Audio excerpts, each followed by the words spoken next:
باللہ من الشیطان الرجیم بسم اللہ الرحمن الرحیم وَإِنَّ مِنْ أَهْلِ الْكِتَابِ لَمَنْ يُؤْمِنُ بِاللَّهِ، اور یقیناً اہل کتاب میں سے بھی کچھ لوگ ایسے ہیں جو اللہ پر ایمان لاتے ہیں۔ اس صورت کے شروع سے ہی یہود و نصارہ کا تذکرہ بڑی تفصیل سے ہوتا رہا اور ان کے اندر موجود بہت ساری قباحتیں اور بہت ساری برائیوں کا تذکرہ ہوا۔ آخر میں اس بات کو واضح کیا جا رہا ہے کہ اس سے یہ تاثر قائم نہیں ہونا چاہیے کہ سارے کے سارے اہل کتاب ایک جیسے ہی ہیں، بلکہ ان میں بھی بہت سارے لوگ ایسے ہیں جنہوں نے حق کو قبول کیا اور حق کے ساتھ پورا تعاون کیا، اس کا تذکرہ ہے۔ چنانچہ یہود میں سے بھی حضرت عبداللہ ابن سلام رضی اللہ تعالیٰ عنہ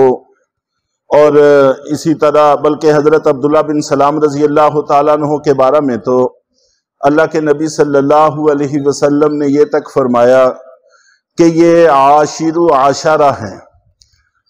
کہ عشرہ مبشرہ 10 صحابہ کرام کو کہا جاتا ہے جن کو اللہ کے نبی صلی اللہ علیہ وسلم نے ایک ہی مجلس میں ایک ہی موقع پر نام لے لے کر جنت کی خوشخبری سنائی تھی۔ ویسے تو سارے کے سارے صحابہ کرام کے لیے جنت کی بشارتیں موجود ہیں عمومی طور پر، اور مختلف موقعوں پر بہت سارے صحابہ کرام کا اکیلے اکیلے نام لے کر جنتی ہونے کا ذکر موجود ہے، لیکن ایک ہی مجلس میں ایک ہی وقت میں ایک ایک کا نام لے کر اللہ کے نبی صلی اللہ علیہ وسلم نے ارشاد فرمایا یہ 10 صحابہ کرام ہیں، حضرت ابو بکر صدیق رضی اللہ تعالیٰ عنہ، حضرت عمر فاروق رضی اللہ تعالیٰ عنہ، حضرت عثمان غنی رضی اللہ تعالیٰ عنہ، حضرت علی المرتضی رضی اللہ تعالیٰ عنہ، حضرت سعد رضی اللہ تعالیٰ عنہ، حضرت سعید رضی اللہ تعالیٰ عنہ، اور اسی طرح حضرت طلحہ رضی اللہ تعالیٰ عنہ، حضرت زبیر رضی اللہ تعالیٰ عنہ، حضرت ابو عبیدہ ابن جراح رضی اللہ تعالیٰ عنہ، حضرت عبد الرحمن ابن عوف رضی اللہ تعالیٰ عنہ کے ایک ایک کے نام کے ساتھ علیحدہ علیحدہ فی الجنہ کا کہ آپ نے بشارت سنائی۔ اور حضرت عبداللہ بن سلام کے بارے میں فرمایا کہ یہ ان 10 کی طرح ہیں، جیسے وہ خوش بخت ہیں، عشرہ مبشرہ ہیں، اسی طرح یہ بھی اسی پائے کے انہی کے درجے کے صحابی ہیں۔ چنانچہ یہود کے بہت بڑے عالم دین تھے اور مدنی زندگی کے بالکل شروع میں مسلمان ہو گئے تھے، اور ان کے مسلمان ہونے سے مسلمانوں کو خاصا فائدہ بھی ہوا۔ اور اسی طرح حضرت اسد رضی اللہ تعالیٰ عنہ، حضرت اسید رضی اللہ تعالیٰ عنہ، حضرت ثعلبہ رضی اللہ تعالیٰ عنہ، حضرت بنیامین رضی اللہ تعالیٰ عنہ، بہت سارے صحابہ کرام ہیں جو پہلے یہودی مذہب پر تھے اور بعد میں پھر انہوں نے اسلام کو قبول کر لیا۔ تو ایسے لوگ اہل کتاب یہود میں بھی موجود ہیں کہ جنہوں نے حق کو دیکھا، حق شناس ہیں، جیسے ہی حق سمجھ آیا فوراً مسلمان ہو گئے۔ اور اسی طرح نصارہ کے اندر بھی ایسے لوگوں کی کمی نہیں ہے۔ نجران کے 40 آدمیوں کا وفد آیا تھا، مسلمان ہو گیا، اور اسی طرح حبشہ کے اندر 32 لوگ مسلمان ہوئے جن کے اندر نجاشی بادشاہ کا نام بھی آتا ہے۔ تو مختلف موقعوں پر بہت بڑی بڑی تعدادیں اسلام میں داخل ہوتی رہیں۔ خاص طور پر حضرت تمیم داری رضی اللہ تعالیٰ عنہ، حضرت تمیم داری رضی اللہ تعالیٰ عنہ سے متعلق بھی بہت سارے واقعات منقول ہیں۔ یہ تجارت کے سفر میں آتے جاتے رہتے تھے، تو ان کے کافی سارے ایسے واقعات ہیں جو نبی پاک صلی اللہ علیہ وسلم کے سامنے آئے، آپ نے ان کی تائید کی۔ تو حضرت صہیب رومی رضی اللہ تعالیٰ عنہ، سلمان فارسی رضی اللہ تعالیٰ عنہ، حضرت عدی بن حاتم طائی رضی اللہ تعالیٰ عنہ، اس طرح بہت بڑے بڑے حضرات ہیں جو شروع میں عیسائی مذہب پر ایمان رکھتے تھے اور بعد میں پھر انہوں نے اسلام قبول کر لیا، اور اپنے وقت کے بڑے بڑے صحابہ کرام میں ان کا شمار ہوا۔ اور نبی پاک صلی اللہ علیہ وسلم کا یہ فرمان بھی ہے کہ کچھ لوگ ایسے ہیں جن کو دوہرا اجر ملتا ہے۔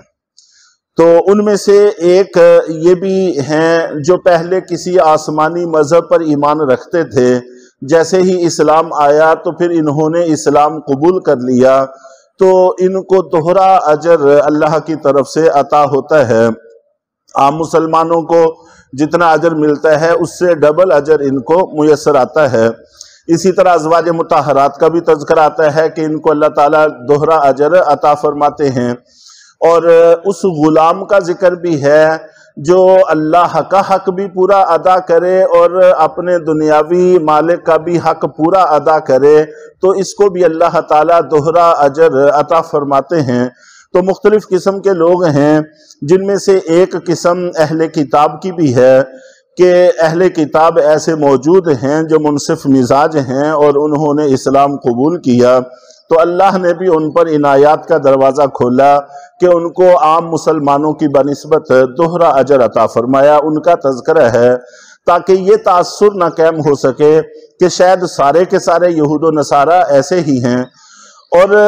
باقی بعد میں آج تک کی تاریخ میں بہت سارے لوگوں کا تذکرہ ملتا ہے جو یہودی یا عیسائی مذہب سے تعلق رکھتے تھے، بعد میں مسلمان ہوئے، پھر ان سے اسلام کو بہت فائدہ ہوا۔ حضرت احمد علی لاہوری رحمہ اللہ تعالی، اور اسی طرح عبید اللہ سندھی رحمہ اللہ، اور دیگر بڑے بڑے حضرات ہوئے ہیں، اور ایک احمد غازی نام کے شخص مسلمان ہوئے۔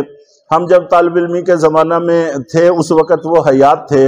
اور انہوں نے اپنی داستان بھی لکھی تھی، کتاب لکھی تھی کہ کیسے مسلمان ہوئے، پھر کن کن مشکلات سے گزر ہوا، اور اتنی وہ دلچسپ اور المناک کتاب تھی کہ جب تک اس کو مکمل نہیں کر لیا تو نیند ہی نہیں آئی، تو گویا کہ رات کو مکمل کر کے ہی سوئے، تو بڑی ہی تکلیف دہ حالات سے گزرنا پڑا ان کو۔ چنانچہ جو بھی لوگ اسلام قبول کرتے ہیں ان کو بہت ساری اذیتیں سہنا پڑتی ہیں۔ ہمیں اللہ کا شکر کرتے رہنا چاہیے کہ ہمیں مسلمانوں کے گھر میں اللہ تعالیٰ نے پیدا کیا اور ہمیں ان مشکلات سے نہیں گزرنا پڑا، تو ایسے لوگوں کی کمی نہیں ہے۔ اور ایک بہت بڑے نام ہوا ہے کہ جنہوں نے بعد میں کتابیں بھی لکھی اور اپنا نام اسد طے کیا، تو یہ ایک مسئلے کی وجہ سے خاص طور پر مسلمان ہوئے تھے۔ تو انہوں نے قرآن پاک میں پڑھا تھا کہ مسلمان انبیاء کرام کے درمیان تفرقہ نہیں کرتے، سارے کے سارے انبیاء کرام کا احترام کرتے ہیں۔ بلا شبہ ایسے ہی ہے، اور کوئی مذہب ایسا نہیں ہے جو سارے انبیاء کرام کا احترام کرے۔ چنانچہ اسی کی بنیاد پر یہ مسئلہ ہے کہ مرد مسلمان یہودی عورت یا عیسائی عورت سے نکاح کر لیتا ہے، کر سکتا ہے۔ اس وقت کی بات ہے، آج کل کے حالات میں چونکہ مسلمان کمزور ہیں تو احتیاط کا تقاضا یہی ہے کہ ایسا نہ کرے۔ جب ہم مسلمان یہود یا عیسائی لوگوں سے نکاح کرتے ہیں تو ہماری اولادیں اور خود ہم بھی اسلام سے دور ہوتے چلے جاتے ہیں۔ لیکن بہرحال مسئلہ یہی ہے کہ یہودی عورت سے یا عیسائی عورت سے مسلمان نکاح کر سکتا ہے، اور اس کے برعکس نہیں ہو سکتا۔ یہ وجہ یہی ہے کہ عیسائی عورت یا یہودی عورت تو مسلمان کے گھر میں ایسے رہ سکتی ہے کہ وہ اپنے مذہبی معاملات کو اچھے طریقے سے ادا کرتی رہے، اور مسلمان ذرہ بر اس کو کسی طرح کی کوئی ذہنی اذیت نہیں پہنچاتے، کوئی اعتراض نہیں کرتے، بلکہ اس کی گنجائش دیتے ہیں کہ وہ اپنی مذہبی معاملات ادا کرتی رہے۔ اس کے برعکس نہیں ہو سکتا۔